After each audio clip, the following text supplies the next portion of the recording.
Welcome to IFAStories, where ancient wisdom meets modern storytelling.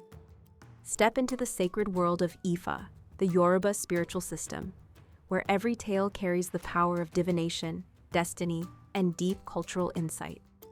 Join us as we unravel the mysteries of the Orishas, the divine forces guiding our paths, Orunmila, the Iron Moles, and many more. Each story is a bridge between the past and the present, weaving timeless lessons that inspire, enlighten, and transform.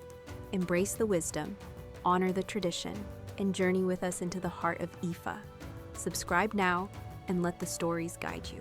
To explore full Yoruba stories, Ifa teachings, and ancestral wisdom, visit our website, www.ifastories.com. Step into the sacred path for more resources and information. Òtúrá Méjì travels to Ìmódìnà to help the Imol story.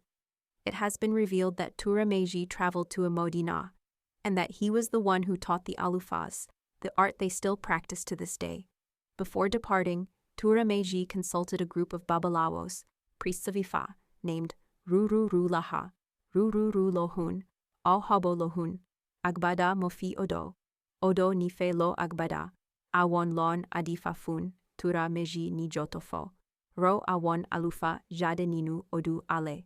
These were the Ifa priests who performed divination for Òtúrá Méjì when he was about to bring the mole, divine beings, out of the cave.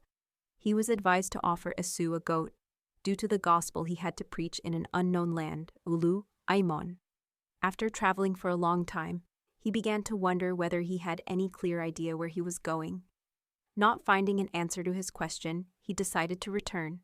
He was accompanied by 16 Ifa priests and some servants. Though they had brought food for 3 months, their provisions were running out.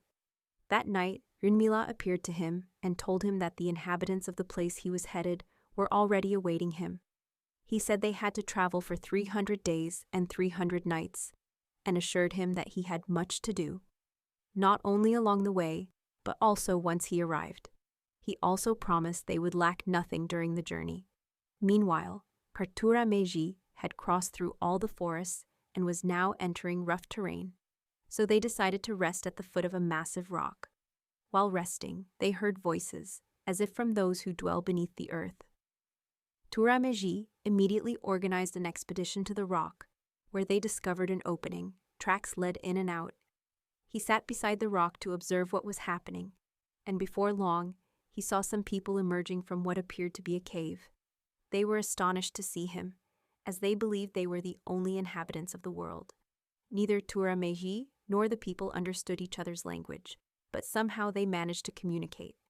It became clear that Òtúrá Méjì and his followers were seeking food. He decided to consult the people and quickly learned they had a problem. He asked for their leader, who, once introduced to Òtúrá Méjì, revealed that the reason he had led his people into the cave. The others confirmed his story. This issue is often associated with the descendants of the Ogbodun of Òtúrá Méjì, which is why the Naifa at the shrine of Esu must be prepared for them with a goat, through which their problems will be resolved. Òtúrá Méjì told the man that the pap, Akaru, he regularly drank was the cause of his impotence, and ordered him to stop drinking it. Then he turned to another man, who lamented his lack of money. When Òtúrá Méjì asked the name of that place, they told him it was the village of Ìmódìnà. To the second man, he said that he was facing financial trouble because he had abandoned the deity Sango, who had followed him into the world. As a result of all this, the people began to ask what kind of power and force had been bestowed upon Orunmila to make such revelations. To prove his power, Òtúrá Méjì began teaching them the sacred art of divination. Before reaching perfection, however, they had to fight a war, and their leader Momodu would have to guide them in this mission. The only one left in the cave was the leader's mother. Òtúrá Méjì didn't realize that no one would stay behind to care for the old woman, so he too went off to consult. After 31 days had passed since the Imol had left for war, Òtúrá Méjì returned to the cave and found Momodu's mother dead from starvation. On the cave wall, she had made 31 marks to count the days she had survived without food before passing away. Nonetheless, Òtúrá Méjì preserved her body in a special drying hut. In the meantime, he had already begun developing his farmland, which yielded an excellent harvest. As soon as Momodu and his warriors returned from battle, they plundered all the farms, including that of Òtúrá Méjì.